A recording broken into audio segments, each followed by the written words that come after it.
Muling tinalakay sa Kamara sa ilalim ng Committee on Human Rights ang kaso ng mga nawawalang sabongero. Ang buong detalye ihahatid ni Julian Bunag live mula sa Batasang Pambansa. Julian?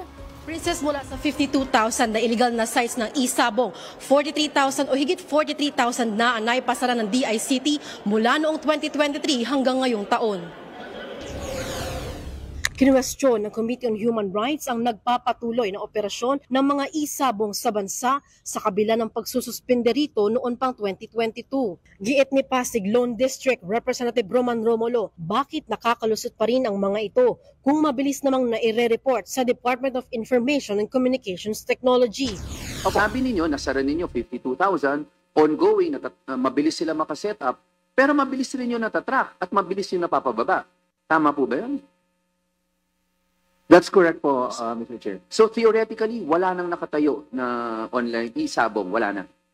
Meron pa naman po. Kasi bakit? Mabilis po talaga. Kaya, pero ang sagot mo rin, mabilis rin yun natatrack eh. Giit naman ni DICT Secretary Henry Aguda, ilan sa mga gumagawa ng illegal na sites na ito ay nasa ibang bansa pa at nakatago sa mga product promotion.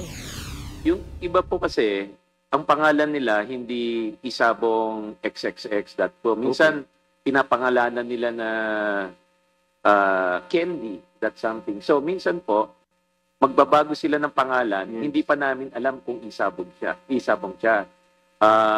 Tapos, biglang may magre-report sa amin. Pag na-report naman po sa amin, mabilis po yun. Sa bahagi ng Commission on Human Rights, iba't ibang programa na ang inilaan para sa mga pamilya ng mga nawawalang sabongero.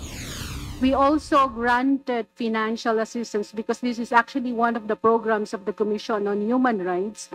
But with regard to the others who are still awaiting submission of the necessary documents as far as the claim for financial assistance is concerned. Sa tala ng Department of Justice, 7 kaso ng missing sabongeros na ang nasa initial investigation at papunta pa lang sa preliminary investigation. Mababatid na base sa datos ng pulisya, may 34 na missing sabongero ang idineklara noong 2021 at 2022.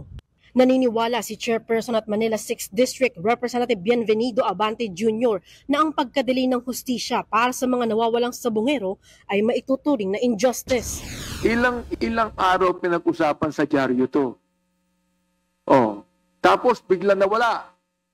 So, pinag-usapan na yung isa pang, mamaya, nawala na. Kung hindi namin inopen ito, ngayon, itong issue ng mingin sabongeros, mawawala na eh.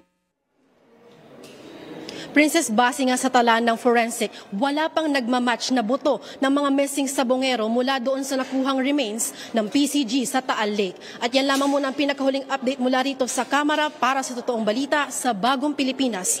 Julian Bunag, Congress News.